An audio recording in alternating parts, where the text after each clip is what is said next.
The cargo bay of the Meridian Drift hummed with the low thrum of failing life support systems. Daniel Chen stood before the Krillian merchant, arms crossed, his patience wearing as thin as his credit balance. "I don't take slaves," Daniel said flatly, eyeing the shackled figure behind the merchant. "Find another way to pay your repair bill." The merchant, a bulbous creature with 6 eyes that blinked in sequence, clicked his mandibles in what Daniel had learned was Krillian laughter. "Human, you misunderstand. This one is indentured, not enslaved. Legal distinction in 17 systems. You refuse, I report your station to debt collectors. Your choice." Daniel's jaw tightened.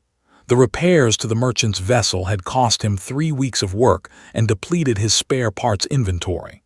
The Krillian's credits had turned out to be worthless, frozen accounts, fake credentials.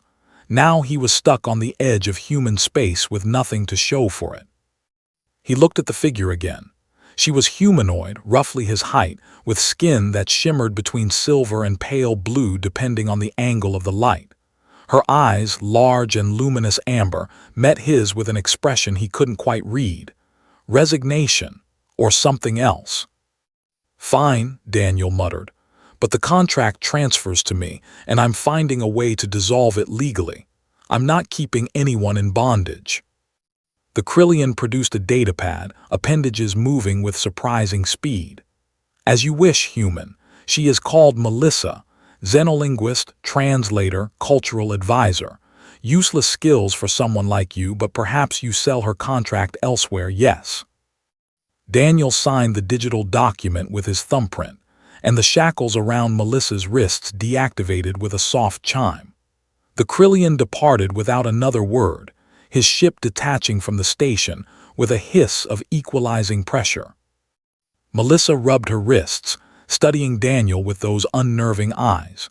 When she spoke, her voice was melodic, each word precisely articulated in perfect standard English.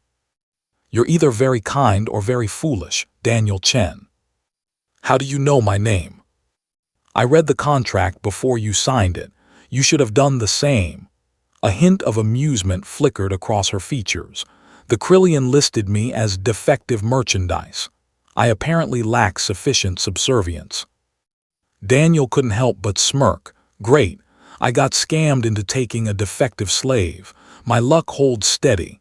He gestured toward the station's interior. "Come on. I'll get you some quarters and figure out how to break that contract." 3 days passed before Daniel realized something was wrong. Melissa had transformed his chaotic station into something resembling organized efficiency. She'd repaired the navigation computer he'd been meaning to fix for months, reorganized his inventory system using a cataloging method he'd never seen before, and somehow negotiated a better rate with his fuel supplier, in a language Daniel didn't even know existed. "Where did you learn all this?" he asked one evening, watching her recalibrate the station's sensors with unsettling expertise. "I had excellent tutors," she replied, not looking up from her work. "For a slave.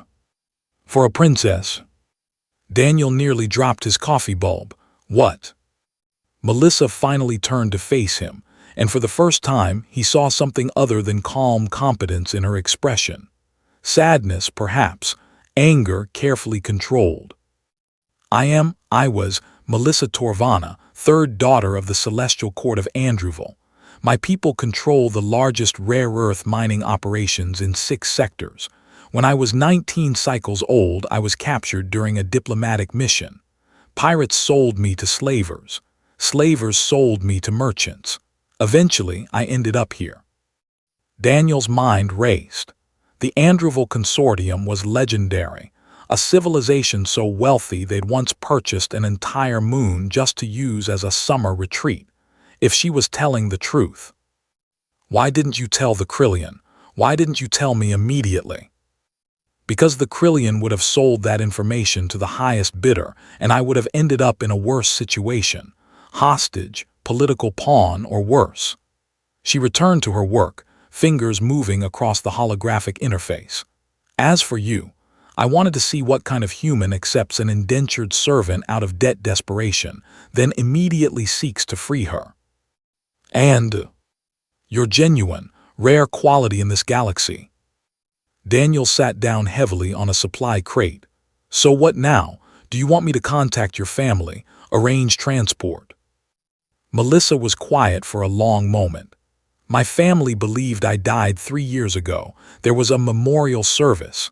My younger sister took my position in the succession. If I return now, it creates complications, political ones. My people do not handle uncertainty well. So you just plan to stay here, on my barely functional repair station? She smiled then, a real smile that transformed her entire face. Your station is no longer barely functional. I've upgraded your power distribution network, optimized your docking protocols, and established trade contacts with 4 new species. In 2 weeks, you'll be profitable for the first time in 8 months. Daniel shook his head in disbelief. Why help me?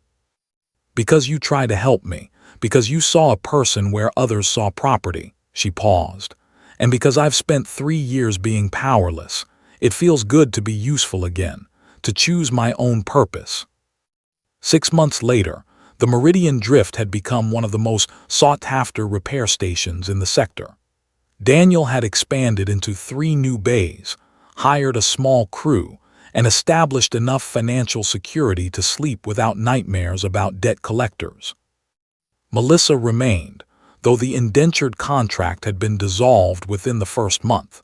She ran the administrative operations with terrifying efficiency, negotiated deals that made Daniel's head spin, and had become something he'd never expected: a friend.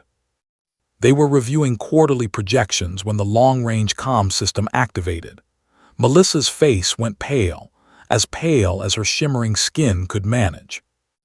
The holographic display showed a woman who could have been Melissa's twin, slightly younger, wearing elaborate ceremonial robes. "Sister," the woman said, her voice carrying across light years with crystal clarity, "we know you live. We have known for 3 months. The question is, will you come home?" Melissa looked at Daniel, then back at the display. "On my terms. No political marriages, no succession disputes. I choose my own path." Her sister smiled. "Father expected nothing less, but Melissa, we've missed you." After the transmission ended, Daniel turned to Melissa. "You're leaving." "Eventually, I need to see my family settle affairs."